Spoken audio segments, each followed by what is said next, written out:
Kwento ko lang sa inyo.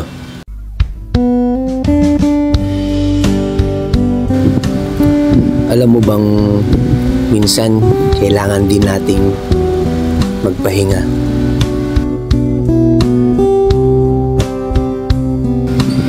Kasi tao lang tayo, napapagod. Pero bakit ganun?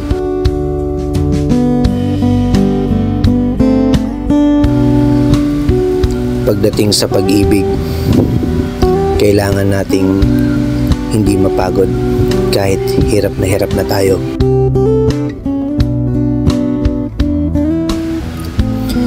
Kahit sobrang sakit na, kakayanin pa rin natin. Huwag lang mawala yung taong pinakamamahal natin.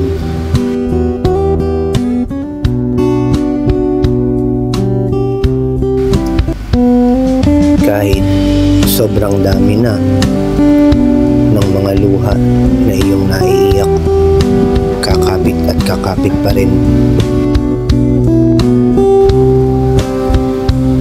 Kahit wala nang pinanghahawakan,